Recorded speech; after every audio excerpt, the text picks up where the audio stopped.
I was diagnosed with breast cancer literally 6 weeks after I decided to have a break from drinking. So it came very early on in the experience.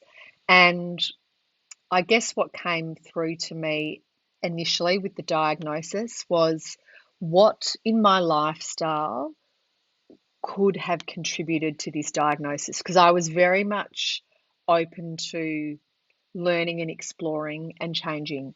And the question came up very quickly for me around my drinking, because I knew that it had been out of balance and that I'd questioned it. And so I started to do some of my own research into alcohol consumption and increased breast cancer risk. And I was so shocked at what I learned, because I'd never seen it before.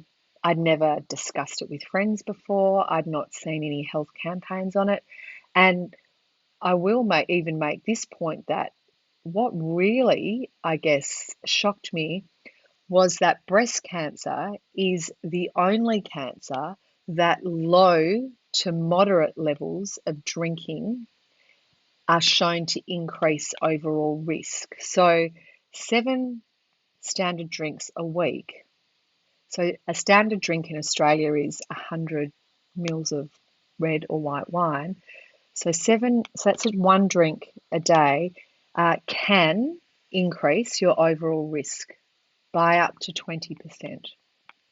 So when I started to do this research and started to look at it, I really felt like I had a responsibility to share my experience, but also to get out there and promote awareness around alcohol consumption and increased breast cancer risk, because in my opinion, no one else was doing it. The breast cancer charities weren't doing it. I had seen some campaigns around cancer and alcohol, and breast was included as part of that. And then it was uncanny, the timing. I actually found this wonderful campaign that had come out of America called Drink Less for Your Breasts. And that was a fabulous campaign. I used a lot of the information from there. There were a lot of studies there that had been done over many years that showed increased risk. And one of the things that was interesting in the information that I read there was around binge drinking in your sort of young adult life.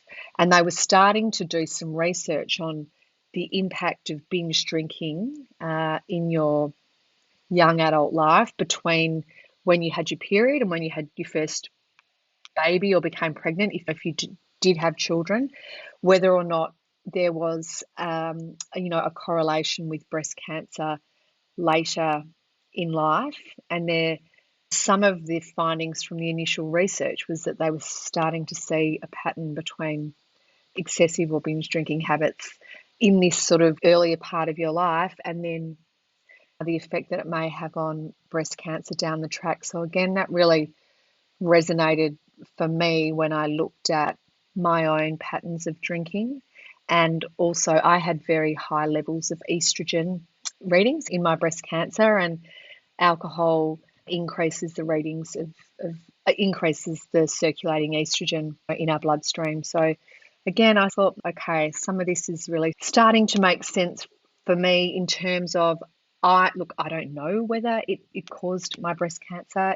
Of course, there's always questions, but for me, it felt very empowering to think, here is a lifestyle factor that I really have not had under control for 30 plus years. I've recently decided to change my whole approach to it, and I have taken it out of my life. And it felt incredible that I had made that decision just before I got the breast cancer diagnosis. And then I was like, no, I'm going to keep going down this path, because I'm sure that will overall make me feel more confident about my treatment, managing all of that, and then managing my health once I had got through the cancer.